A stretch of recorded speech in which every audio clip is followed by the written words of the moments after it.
Hello，大家好，我係 Alicia，加拿大政府註冊移民顧問。歡迎大家嚟到我哋 Vancouver 每個禮拜嘅 podcast。我拍檔咧就 Nicole Chan，Nicole 咧就係 base 喺溫哥華嘅移民律師。我哋每個禮拜咧就係探討一啲 Federal Court of Canada 啲 cases 嘅。通常呢啲咧就係申請人佢個簽證申請咧俾移民局拒簽啦，咁佢就會申請司法覆核。咁我哋睇啲 case study 有兩個目的嘅，第一個咧就係睇睇而家嘅移民法官點樣演繹加拿大移民法啦，第二咧就睇睇有啲咩嘅呢啲申請人就通常係拒簽咧就犯咗啲錯誤啦。所以我哋睇睇咧就係令到我哋嘅客人咧個犯嘅錯誤就避咗呢啲錯誤啦，咁跟住就係增加佢申請嘅成功率嘅。呢個唔係呢個 advice，咁我只不過係一個 case studies 嘅啫。Nicole，多謝你時間先。我講下呢個 case 嘅一個 background。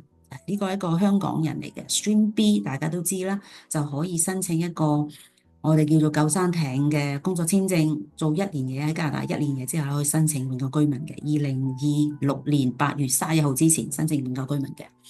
呢個攞到工作簽證嘅前期咧，就係佢要有一個 degree 嘅 post secondary education degree 嘅10年之內咁樣。呢個申請人咧就咁樣嘅，佢咧就係register，佢要攞一個 MBA 叫做 University of Chichester 發俾佢嘅。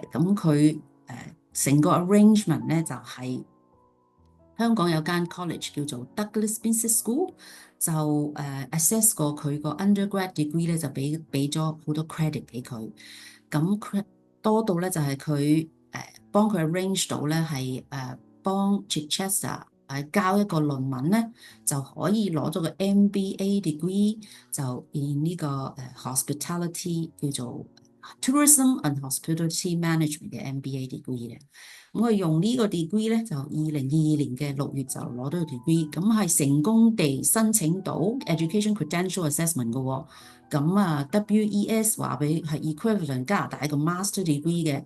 佢用呢個 credential 咧就申請遞表申請2022年嘅11月申請呢個 open work permit 啦，Stream B 嘅 open work permit 咁樣。好啦，IRCC 即係大家都聽到 ISCMP 出咗 article 啦，就係2023年嘅1月出咗呢個 article 嘅，就話好多呢啲咁嘅 arrangement 啦。IRCC 就2023年嘅8月22號咧邀請佢去 interview， interview 咗之後叫佢交功課、交 transcript 啊，所有嘢證明到佢係有做呢個功課啦咁樣。跟住就第二日即刻係refuse 咗佢嘅 work permit， 同埋加一個 A40嘅 violation， 話佢係misrepresent 啦，咁係呢個後果好嚴重噶。misrepresent 咧，咁我哋講過好多次啦，就係叫做5年之內唔可以再申請入境加拿大嘅咁樣。佢就繼而申請司法覆核啦咁樣。賣個關子先，呢個Nicole 呢個 case 咧，你點睇咧？其實我哋之前都有傾過相類嘅 case，因為香港人而家好多都即係會聽過呢啲咁樣嘅 case 啊嘛，right？Yeah，就我真係好少見過 successful 嘅 JR for 呢啲咁樣係嘅情況，係啊。係借晒錢，嘥錢 So 就我哋可以講一講點解今次呢個係失敗嘅。係呢一係失敗。個呢一個失敗咧，就係因為呢個申請人咧，佢好短時間內咧做完佢個 MBA，即係可能平嗯，時要2年先可以讀到嘅 degree，佢就用好短時係啊，間就讀到，就讀完。係，嗯咁個 officer 就懷疑佢啦，就話點解你淨係 fulfill 咁少個 degree requirement 都得？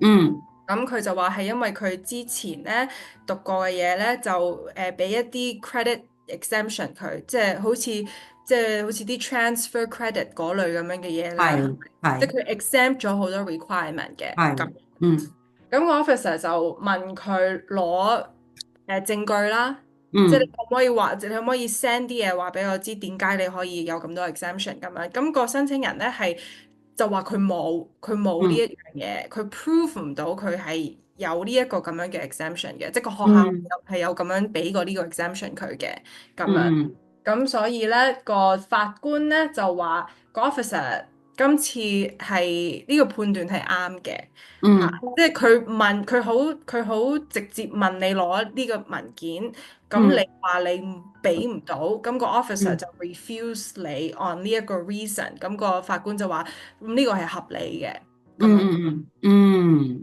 即係doesn't make sense 啦，係咪？即係6個月又攞個 MBA，人哋讀2年噶嘛，做好多citation 啦嗰啲咁啦，quite vigorous。咁係啊，咁多謝你嘅分析。